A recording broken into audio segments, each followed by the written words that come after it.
This property behind me was my first ever real estate wholesale deal, and I'm going to explain how we did it and made $10,566.70. First off, we did a method that not many people are doing. We targeted a special list that had a high likelihood of selling, and that special list is a probate list. And the best thing about this list is it's completely free. So you may be wondering, what even is a probate list? Well, when someone passes away that owns property and also assets, it goes into the probate process. And that process will show you who has possession of that estate, that property, and their assets. And typically family members that gain access to that person's estate typically don't even want the property, so they end up just selling it. So this is where we come in. And the way we got this special list was by going to our county website, going to the Register of Wills, then under the Register of Wills, going to the public record. And this is public records for every county, so you can definitely get access to this for free.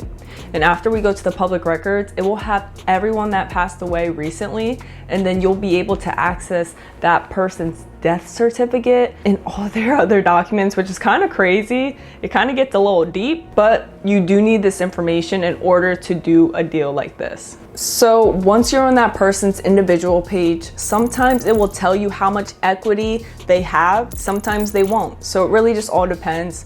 So for our county, it will tell us if that person had $100,000 within possessions, and typically if they have $100,000 in possessions, then it shows like, oh, they actually owned a property, so that tells us this would be a good person to be able to market to. Now, the first thing you'll want to do is make sure you look at the personal representative. When you're on the website, it should show a personal representative for that specific person that is deceased, and the personal representative is the person you want to get a hold of. Guys, this is very, very important. You want to write down their first and last name, and also it should have their mailing address on there as well. This is very important. Like I said, you do not want to do this part wrong. So make sure you have their information and set it aside. And the next thing you want to do is go to the person's information for their documents, and they should have their death certificate on that page as well. You'll want to click on that death certificate and see the PDF. And that PDF should have their personal residence. And that is the property that you're going to be wanting to ask about to the personal representative. Now, the next step you'll want to do to be able to get in touch with this personal representative is you'll want to skip trace them. So you can skip trace them on truepeoplesearch.com by just looking up their mailing address, and it will have all their information. Remember, you would already had that information from us talking previously from you writing it down. Now, after you look them up, you'll have their cell phone number, but what I recommend you guys do that has been really helpful with us and our business is you send them a letter, because remember, this is a probate list, so this is very sentimental, and that personal representative could have been a family member to the person that is deceased. So you guys want to make sure you handle these leads with care and you guys aren't rude about anything. Now, when you write the letter to the personal representative, make sure you add in the letter that you are asking about that deceased person's address. You don't want to ask about the personal representative's mailing address. It has to be about the deceased person's address. But you want to make sure you mail the letter to the personal representative. This is very important, like I said. So make sure you guys are taking notes. And in this letter, there has to be a special wording. There has to be a special way to set it up. And guys, I've done this multiple times. We have done so many probate leads.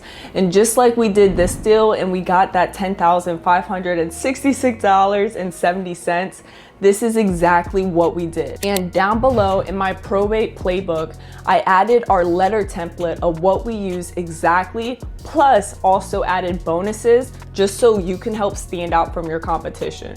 So if you guys want to check that out so you can stand out from the rest and be ahead of your competition, make sure to check that out down below. But with that being said, after you send out the mail, and also guys, make sure you add your phone number just so they can get a hold of you, because some people forget that. So make sure you add your phone number to the letter as well. And trust me guys, this actually works. This is exactly how we got our first wholesale deal. And a couple of days after we mailed off our letter, we got a phone call, and I actually didn't answer the first time, but the seller left a voicemail on my Google Voice number, and I was like, oh shoot, let me give the seller a call back. I called them back. They said they do want to sell. So I was like, awesome, let's go. And the next thing is I set that appointment. So make sure you guys are setting those appointments so you can go out and see the property. After I set the appointment and I met the seller and I went out to see the property, he gave me a price, but at that time I did not negotiate a price because this is my first deal. I wasn't sure exactly what I was going to do. I did walk through and made sure I took pictures. Now, always ask the seller if you are able to take photos, because some sellers will say no, and that only happens 9 out of 10 of the time. But you want to make sure you have photos or at least a video, just so you're able to send that out to buyers after you get the property under contract. Now, after I walked the property and took the photos the first appointment, I left the property, came back home, ran numbers with my business partner, and the seller wanted at the time $50,000. Now, after running numbers, we offered $27,000 to the seller. The seller did not accept that first time. So when they don't accept, you don't just throw away that lead. Just continue to follow up. And we went back and forth throughout a couple of days and then agreed on the price of $35,000. Now, once we agreed on the price, I sent the seller a purchase and sell agreement, which would allow us to go under contract on the property. And I believe we only put down $100 earnest money deposit. And an earnest money deposit just shows that we're serious about our offer. Now, after I had that signed purchase and sale agreement, that's when I knew I had to go ahead to start marketing the property to find a buyer. And I already had 2 buyers in mind just because I went out to a lot of real estate investing meetups and had 2 solid buyers that would be perfect for this property. I reached out to them. They both said, I want to see it. So I scheduled another time for us to all go back to the property. And I met the seller there with my 2 buyers. And the crazy thing about this is one of my buyers almost said that I was a wholesaler in front of the seller. So I was like, oh shoot, what's about to happen? Is she about to stop the deal? But luckily she kind of didn't hear it too much and we kind of went about it. We kind of just left it be and was just walking through the property. Make sure your buyer knows not to talk just different things in front of the seller and just wait until after the appointment. But after the buyers walked through it, the one was like, no, I don't really see ourselves buying it. But the other one was like, Stefanie, I want it. And deep down inside, I was like, oh my gosh, yes, let's go. I'm so excited. But on my face, I was just like, okay, just, give me 1 second.